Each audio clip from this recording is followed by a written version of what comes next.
I put myself back 4 months watching the opening few weeks of the Premier League and seeing Ten Hag, coming on looking very serious, looking very clenched face, no Yeah. emotion. Nobody knew this was going to happen. Not you. No United fan knew this was going to happen. No, no, no. I mean, the best Nobody we could knew. have hoped for was top four. I'll be Exactly. honest with you. Yeah. You've won a league. You're in a title race. You're probably going to smash Real Betis. You're probably going to smash West Ham at home. And in a week's time, we'll be having the same conversation about these results on the screen. And I don't see anyone beating you in those next few games. The only one, G, is Liverpool away, mate, because Well, West it's Ham because of the just had a rivalry. massive result as well. They did beat Nottingham Forest 4-0. So let's, I give it think you're credit being where it's politic. due. I give you credit for being politically polite and kind and everything. But let's be honest, there's no one in those next six fixtures that I think are going to take points off you, G. The way you're playing I at the think I think moment. Liverpool could take points off us, but if they, it depends on which midfield turns up for Liverpool, and I think that's what it is. I think defensively they're getting more sound with Matip coming back in, and I think up front they have probably three of the best strikers that aren't scoring in the top six. So it's just one of those.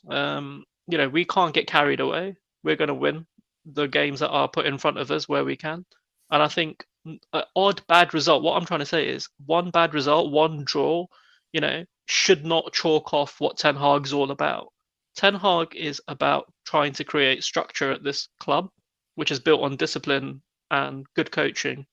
And if the one person I want to give a massive kudos to is Benny McCarthy.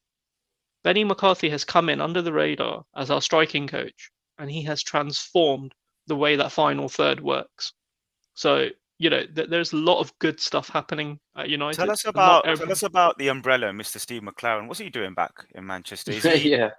I mean, like I see him, and I'm going to be honest with you, right? Because you shouldn't personally have an opinion on people that you don't Mm, personally know. But I look at him, and I just think he's a bit of a wet blanket, to be honest. Because he's kind of been this guy that's just been around football, but never really achieved anything. And he's a very good talker. He does mm, the whole. Should be on radio probably with the way he speaks and everything and all the spiel. He probably could be a really good MP the way he speaks and everything. But what's he really yeah, doing at United? Because I see him there now. I see him doing high fives with Ten Hag. What impact? What's his role? And tell us a bit more about that.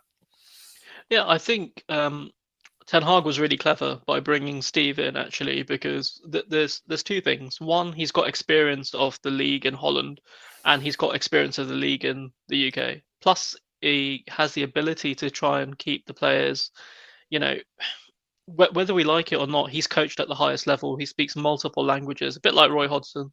Yeah. Um, and I think there's an element of trying to keep the sort of hierarchy at United happy as well. And I think he delegates some of that stuff to Steve McLaren because nobody wants to sit in 3-hour board What's his meetings, exact right? title? What's his exact title? Well, he's an assistant, isn't he? He's the assistant. Assistant. So, Okay.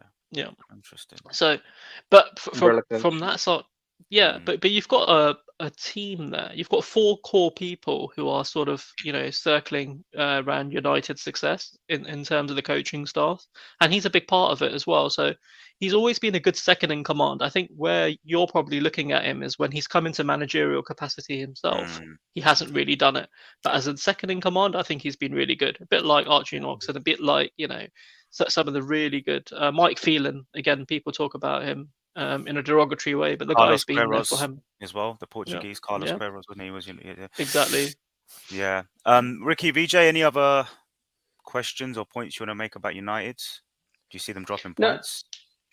no, I think we just saying, weren't we? That I think they're in a good position. They're definitely there in terms of the title. I wouldn't rule them out. I do think they're a slight level below the two that are fighting for the title. Yeah, I think that it's nothing but praise for them at the moment. Be interesting to see if what happens if they don't make it into the latter stage of Europa League. How is that seen? Is that seen as still a successful season or not? I guess a lot of United fans at the start, like you said, G, would have taken top four, and that would have been a good season, right? That's progression. But you've Yep. you've got a cup in the bag now as well, so that's already above the expectation. I just wonder now that the expectations have been reset, and Europa League is almost we've got to win that now. We're one of the favourites to win it. So yeah, they look good at the moment. I think all United fans should be quite happy. Yeah, we're happy for once, and we're never happy. So I just think I think you've basically made again like City and Arsenal just look up that we need to be careful not drop any more points because you guys are right behind us now.